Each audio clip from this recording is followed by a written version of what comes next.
It was the 12-month period that completely rewrote the DNA of global sports.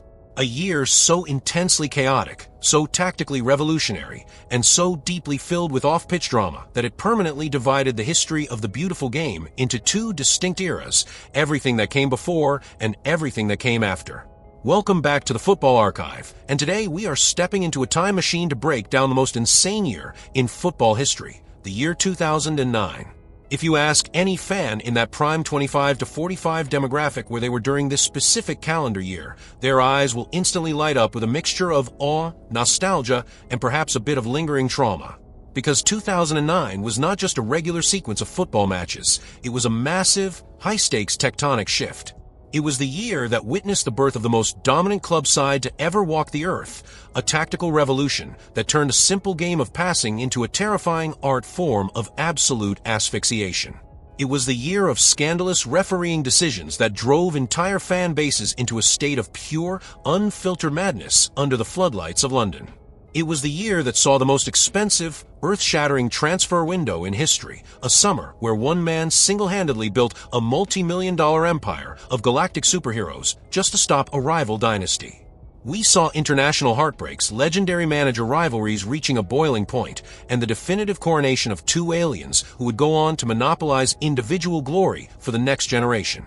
Before we dive into the 12 blocks of absolute madness that defined these historic 12 months, do yourself a massive favor. Hit that subscribe button right now, smash the like button, and drop a comment down below telling me what your absolute favorite memory from the year 2009 is. Was it a specific goal, a shocking transfer, or a refereeing scandal that still makes your blood boil today? Let us get a massive debate going in the comments section because today we are uncovering the archive of a year that will never, ever be repeated. To understand the sheer insanity of 2009, you have to look past the spreadsheets and the final score lines. You have to look at how the entire landscape of footballing power was completely torn down and rebuilt from scratch. Old empires fell, new gods rose from the academy ranks of Catalonia, and money began to flow through the transfer market in a way that forever altered the economy of the sport. It was a year where a single match could alter the legacy of managers, players, and entire institutions for the next decade.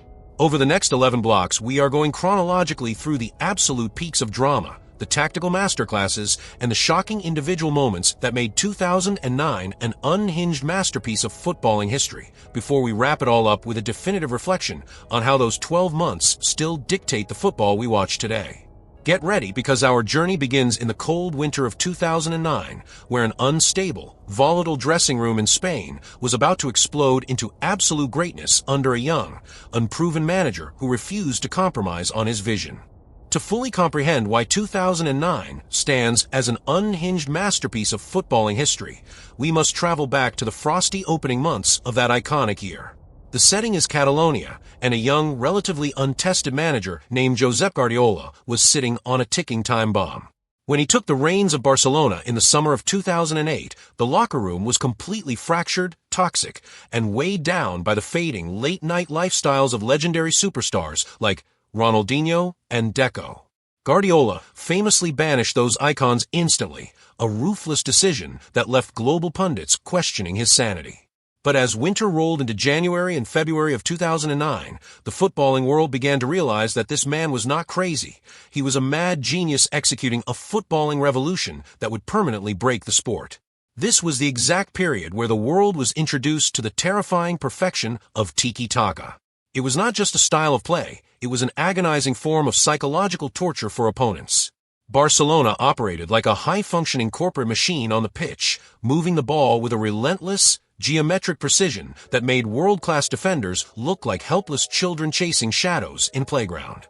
At the absolute epicenter of this tactical storm was a diminutive 21-year-old Argentine named Lionel Messi, flanked by the midfield telepathy of Xavi Hernandez and Andrés Iniesta. During these opening months of 2009, Barcelona was not just winning matches, they were completely demoralizing the established elite of European football. They went on an unbelievable domestic rampage, scoring goals at a rate that felt completely illegal and transforming the Camp Nou into a fortress of absolute sporting dominance. Guardiola demanded a level of high-intensity pressing that had never been sustained over a grueling modern calendar. If a team managed to win the ball from Barcelona, they were instantly swarmed by 4 or 5 players within seconds, completely suffocated until they surrendered possession back to the master blueprint. The traditional giants of Spanish and European football looked on in a state of sheer panic, realizing that the old defensive philosophies of the game were completely useless against this new tactical virus. For the 25 to 45 demographic who lived through those winter months, watching this team play was like witnessing a completely new sport being invented in real time. It was fluid, it was arrogant, and it was devastatingly efficient. Guardiola had taken a club in complete crisis and turned it into a footballing empire within a matter of months, setting the stage for a dramatic spring where this tactical machine would collide head-on with the rugged, old-school institutions of the game. The winter of 2009 was the calm before an absolute storm of trophies, controversies, and historical milestones, a period where the foundational bricks of modern football were laid down by a man who refused to compromise even a single inch of his revolutionary vision on the pitch. As the calendar shifted to May of 2009, the absolute peak of this domestic footballing revolution collided with its ultimate, high-stakes test. The date was May 2nd, 2009, and the destination was the Santiago Bernabéu. Real Madrid, riding an incredible 18-match unbeaten streak under Juan de Ramos, had dragged themselves back into the Spanish title race, sitting just 4 points behind Barcelona. The media machine in Madrid was screaming about a historic comeback, a psychological shift that would break Guardiola's young squad. What followed over the course of those 90 minutes remains the most jaw-dropping, unhinged display of tactical dominance in the entire history of El Clasico. This was the exact night that Josep Guardiola unveiled his ultimate tactical masterstroke, a decision that would permanently alter the positional landscape of modern football. He pulled Lionel Messi off the right wing and deployed him directly in the center of the pitch as a false 9. Real Madrid's legendary center-backs, Fabio Cannavaro and Christoph Metzelder, were completely paralyzed.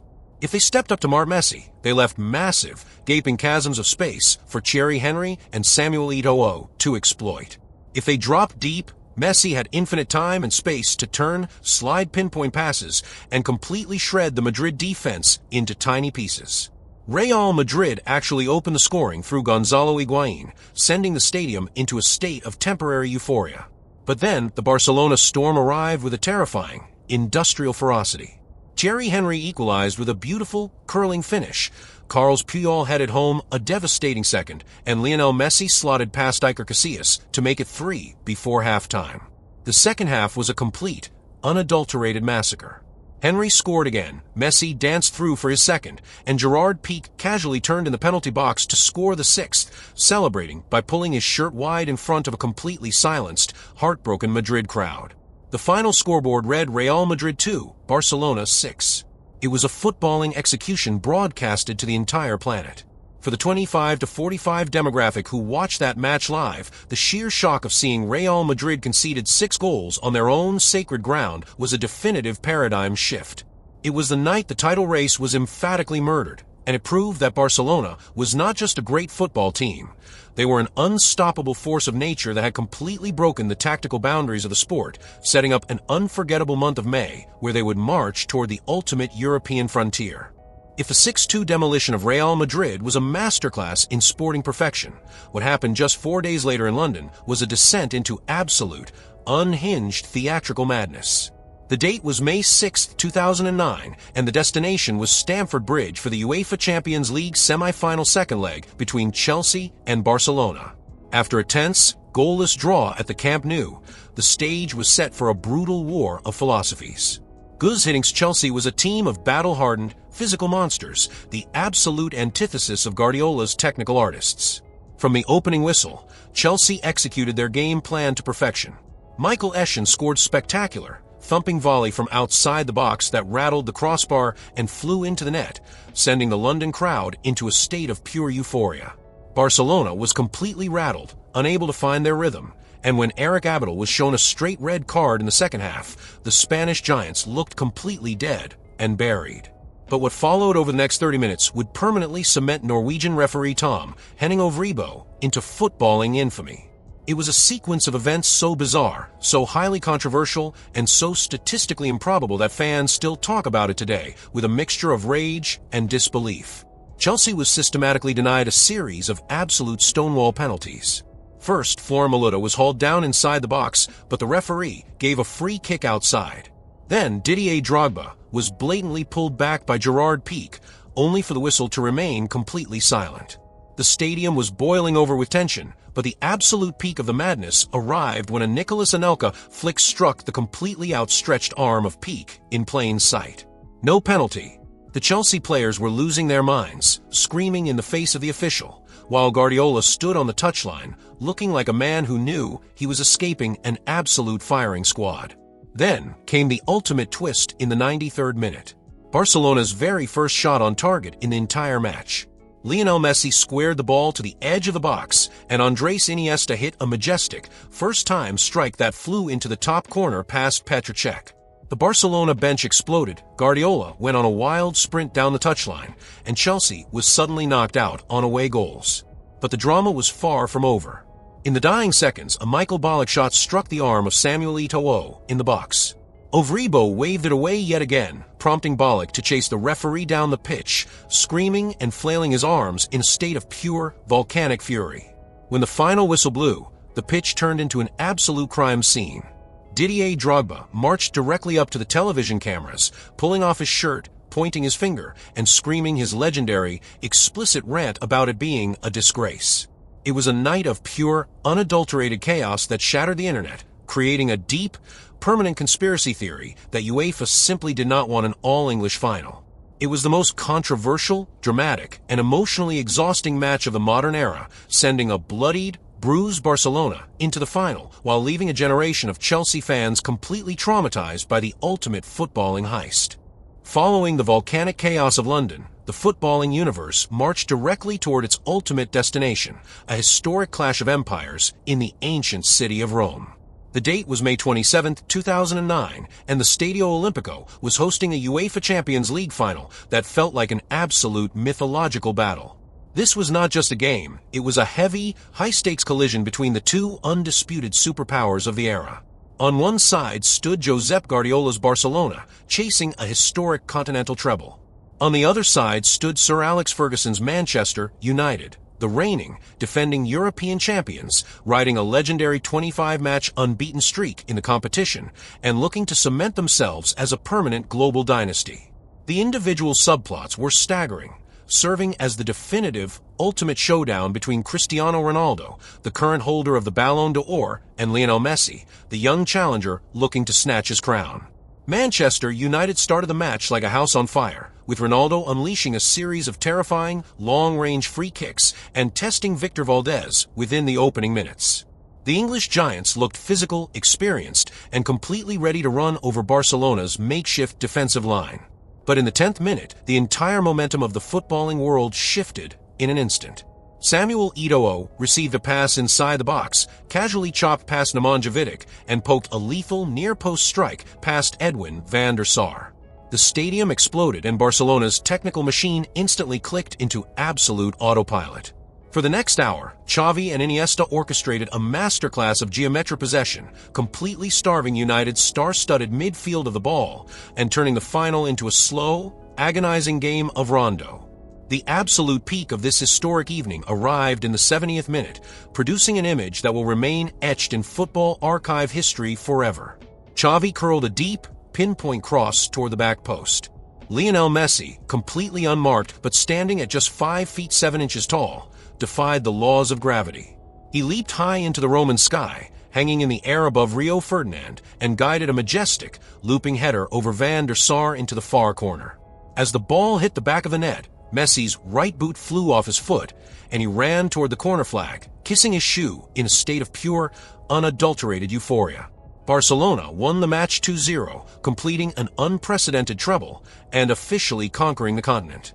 For the 25 to 45 demographic who stayed up to watch that iconic final, it was the definitive coronation of a new footballing empire. Lionel Messi had officially settled the debate on the pitch, stepping out of the shadow of his rivals and launching a new era of individual dominance, while Pep Guardiola became the youngest manager in history to lift the trophy, completing a clean sweep of domestic and European football in a single, jaw-dropping season. Just when the footballing world thought it could finally take a deep breath after the historic treble in Rome, the summer of 2009 arrived to completely destroy the economic foundations of the sport. Florentino Perez, the notorious multi-millionaire construction tycoon, returned to the presidency of Real Madrid with a burning desire for absolute vengeance. Humiliated by Barcelona's 6-2 domestic execution and their European dominance, Perez decided that he would not try to match Guardiola's academy system. Instead, he would simply buy every single superstar on the planet, launching the most aggressive, earth-shattering transfer window in human history. In a matter of weeks, Real Madrid turned the market into a high-stakes monopoly game. They shot the globe by signing Kaká from AC Milan for a world record fee, only to shatter that exact record just days later by signing Cristiano Ronaldo from Manchester United for an unprecedented €94 million. They added Karim Benzema from Lyon and Xabi Alonso from Liverpool, assembling a multi-million-dollar empire of galactic superheroes designed for the sole purpose of stopping the Catalan dynasty. The sheer audacity of this summer window completely broke the internet and changed the financial landscape of football transfers forever. Before we unpack how this massive summer shift triggered a brutal, historic war on the pitch, let us take a quick second to pause. If you are loving this trip down memory lane into the absolute peak of modern football nostalgia, make sure you take a moment to subscribe to the Football Archive, hit that like button, and drop a comment right now. Tell me honestly, looking back at that legendary summer of 2009, which signing shocked you the most? Was it Cristiano Ronaldo arriving at a packed Santiago Bernabéu with 80,000 fans cheering his name, or was it Kaká leaving Milan? Let us get a massive discussion going down below because this specific transfer window completely set the stage for everything we see in modern football today. This corporate spending spree did not just scare the traditional elite, it created an instant, explosive arms race. Barcelona reacted by trading Samuel Eto'o plus a massive pile of cash to Inter Milan to secure the enigmatic, towering Swedish genius Zlatan Ibrahimovic, creating a fascinating tactical puzzle for Guardiola. For the 25 to 45 demographic who lived through those frantic summer months, checking the sports news every morning was an absolute adrenaline rush.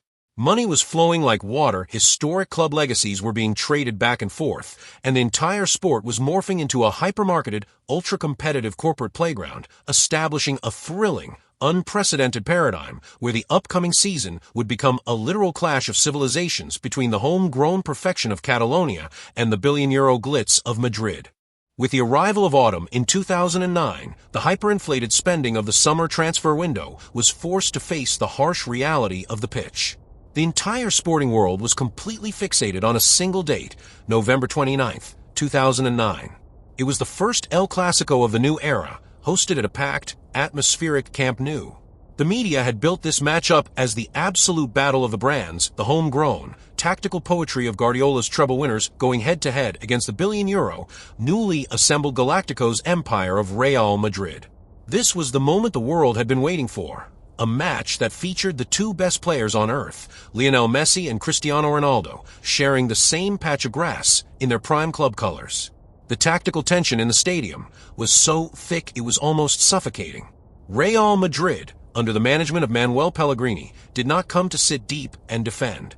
They pressed aggressively, using the electric speed of Cristiano Ronaldo and Kaká to pierce through Barcelona's high line, creating several terrifying moments that forced Victor Valdés to pull off world-class, desperate saves. For the first time in a year, the Catalan machine looked human, restricted by Madrid's tactical discipline. But then, the second half delivered the ultimate, high-fashion dramatic twist that only the year 2009 could provide. Guardiola looked to his bench and substituted on his expensive summer signing, Zlatan Ibrahimovic. Just 5 minutes after stepping onto the pitch, Daniel Alves unleashed a deep, curling, pinpoint cross from the right flank toward the back post. Ibrahimovic tracked the flight of the ball with an icy focus, met it on the volley with a devastating, explosive strike, and smashed it past Iker Casillas into the roof of the net. The Camp Nou erupted into an absolute state of volcanic euphoria. Real Madrid threw everything they had into an equalizer, especially after Sergio Busquets was shown a controversial second yellow card, leaving Barcelona to defend their slim lead with 10 men for the final half hour. The closing stages were a masterpiece of defensive resilience and high-stakes gamesmanship, with Carles Puyol throwing his body in front of every single shot to protect the clean sheet. When the final whistle blew, Barcelona had secured a frantic, brilliant 1-0 victory, reclaiming their spot at the absolute summit of La Liga. For the 25 to 45 demographic who stayed up to watch that specific match, it was a defining realization.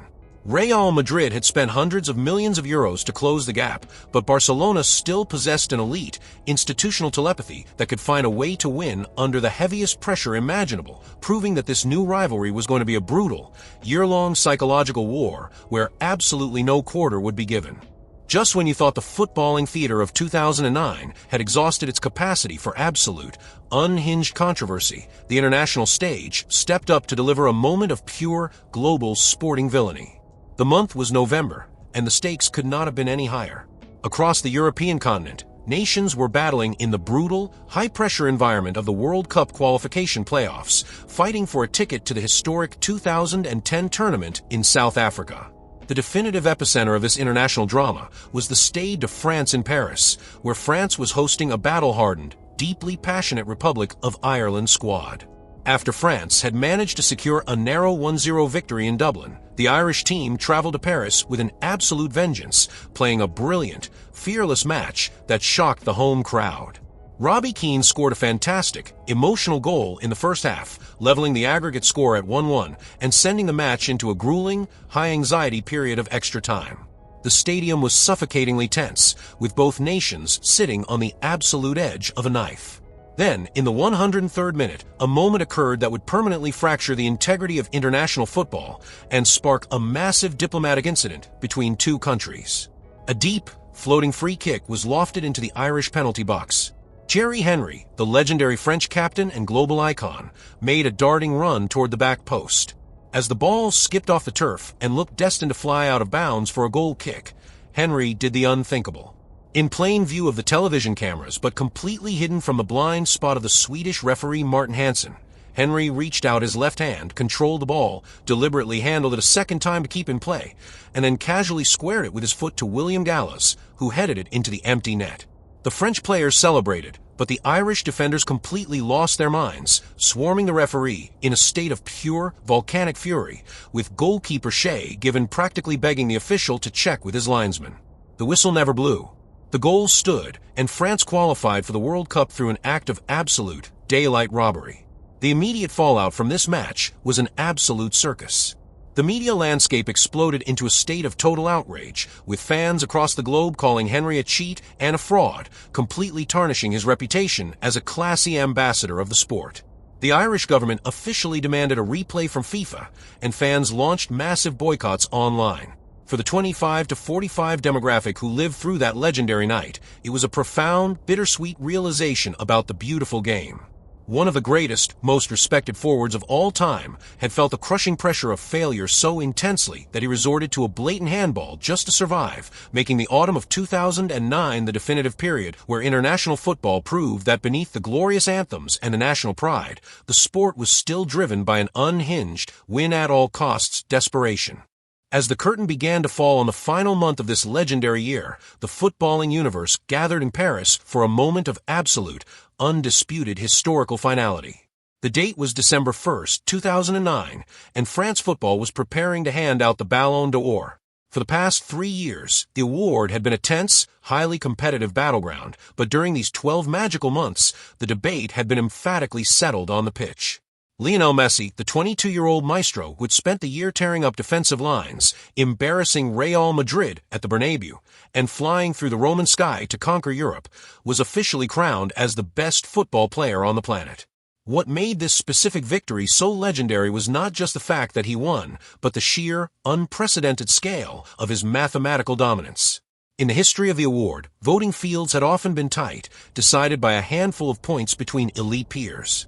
But in 2009, Messi secured a staggering 473 points out of a maximum 480. He beat the reigning holder, Cristiano Ronaldo, by a record-breaking margin of over 240 points, a historic gap that had never been witnessed since the award's inception in 1956. It was a flawless landslide of global consensus. There were no institutional boycotts, no internet wars, and no accusations of corporate conspiracy. Every single journalist, captain, and coach looked at what the diminutive Argentine had achieved under the guidance of Pep Guardiola and simply stood up to applaud. Statistically, his numbers were fantastic, finishing the year with 38 goals and 18 assists in all competitions while securing a historic continental treble. But the world was voting for something far deeper than raw metrics. They were honoring a player who had completely transformed the aesthetic identity of modern forward play, marrying the rapid, street-level dribbling of his native Rosario with the elite, high-speed tactical discipline of the La Masia Academy. For the 25 to 45 demographic who grew up watching the legendary transitions of the sport, this December Gala was a definitive milestone. It was the official birth of an era, the moment we transitioned out of the traditional human dominance of the mid-2000s and stepped directly into a decade-long duopoly that would push the physical and statistical limits of the sport to heights never before imagined. Messi held up that glittering golden ball in the crisp winter air of Paris, not as a controversial recipient of media hype, but as the undisputed, universally respected sovereign of global football, completing a personal fairy tale that mirrored the historic, trophy-laden dominance of his club team. If the individual coronation of Lionel Messi in Paris felt like the absolute peak of the year, the final sporting theater of 2009 took place in the desert heat of Abu Dhabi, where Barcelona was chasing an achievement that defied the historic boundaries of club football. The competition was the FIFA Club World Cup, and Guardiola's men had traveled to the United Arab Emirates with a singular, historic obsession to win their 6th official trophy of the calendar year. No team in the long, storied history of the beautiful game had ever achieved a perfect sextuple. The legendary Ajax side of 1972, the dominant Liverpool squads of the 80s, and the treble-winning Manchester United of 99 had all fallen short of this ultimate mathematical perfection. The date was December 19, 2009, and the final hurdle was Estudiantes de La Plata, a fiercely organized, rugged Argentine squad led by the legendary Juan Sebastián Verón. Alejandro Sabella's Estudiantes executed a tactical masterpiece of defensive frustration, shutting down Barcelona's passing lanes and striking with a devastating blow in the 37th minute when Mauro Boselli headed home a brilliant opening goal. The stadium was frozen in shock, and as the clock ticked past the 88th minute, the dream of the perfect year looked dead and buried. Guardiola stood on the touchline, looking helpless as his players threw themselves against an unbreakable Argentine wall. Then, in the 89th minute, a moment of pure, desperate chaos unfolded. A high, hopeful cross was floated into the box. Gerard Pique rose to win a heroic header, and Pedro Rodriguez flicked the ball over the goalkeeper to secure a miraculous, last-gasp equalizer, sending the match into a grueling period of extra time. The tension was completely unbearable, with players collapsing from pure physical exhaustion on the pitch. The definitive, historic climax arrived in the 110th minute, producing an image that will be retold in football archives for the next century. Daniel Alves unleashed a deep, curling cross from the right flank, and Lionel Messi, tracking the ball with an almost supernatural instinct, darted between two towering defenders and threw his entire body forward, steering the ball into the back of the net, not with his head, and not with his foot, but directly with his chest, right over the sacred club crest on his jersey. It was a goal born of pure passion and destiny. Barcelona won the match 2-1, officially securing the sextuple and completing the most dominant, flawless 12-month campaign ever put together by a sports institution. When the final whistle blew, Pep Guardiola completely broke down on the pitch, burying his face in his hands and crying tears of pure emotional release, overwhelmed by the sheer, unhinged perfection of what his team had achieved, a moment that closed the competitive year of 2009 with a golden stamp of absolute immortality. While the historic achievements of Barcelona and the multi-million-dollar spending sprees of Real Madrid rightfully commanded the front pages of global newspapers, the year 2009 was simultaneously producing a parallel universe of absolute, unhinged chaos across the rest of the footballing landscape. This was a 12-month period where the traditional domestic hierarchies of European and South American football did not just bend, they completely fractured into pieces. If you travel to Germany, you will find one of the most unbelievable domestic fairy tales of the modern era. Felix Magath, a manager notorious for his military-style fitness drills and grueling physical demands, guided Wolfsburg to their very first Bundesliga title in club history. This was a team that featured the lethal, unstoppable strike partnership of Edin Dzeko and Graphite, who combined to score a staggering 54 league goals, absolutely destroying the mighty Bayern Munich 5-1 in a legendary match that featured Graphite scoring a jaw-dropping, backheel solo goal that left German defenders completely paralyzed on the floor.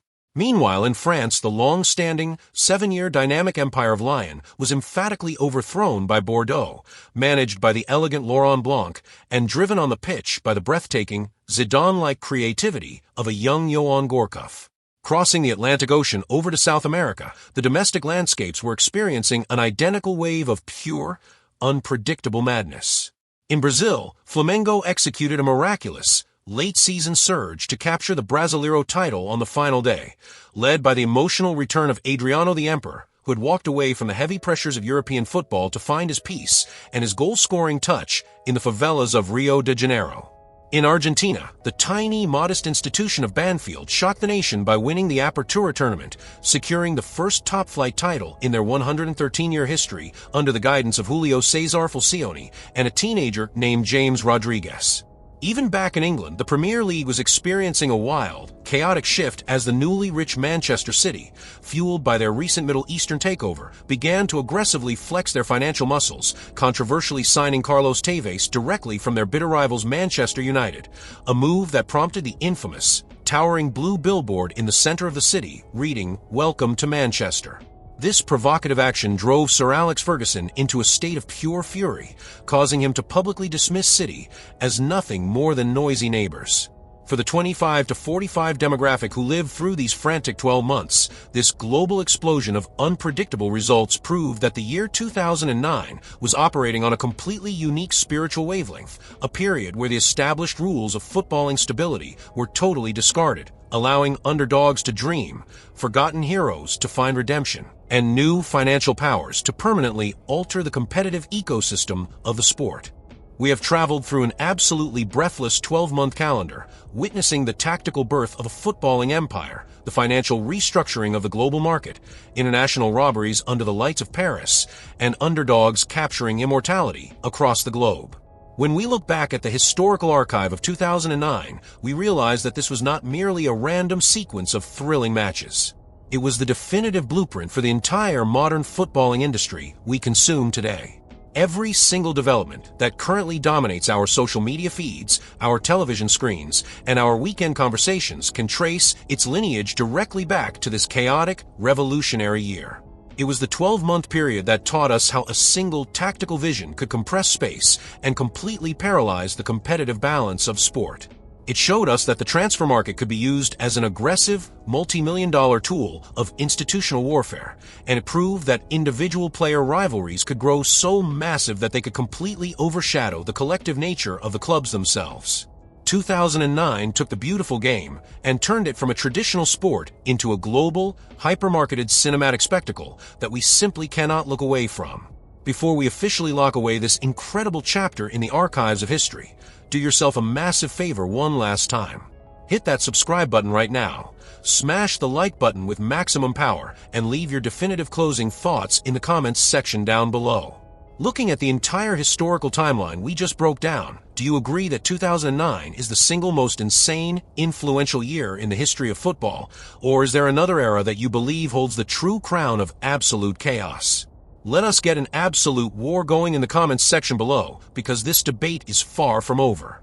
Thank you so much for riding along with us on this legendary journey through the beautiful game. Keep the passion for the sport burning bright, and we will see you next time inside the archives of the Football Archive.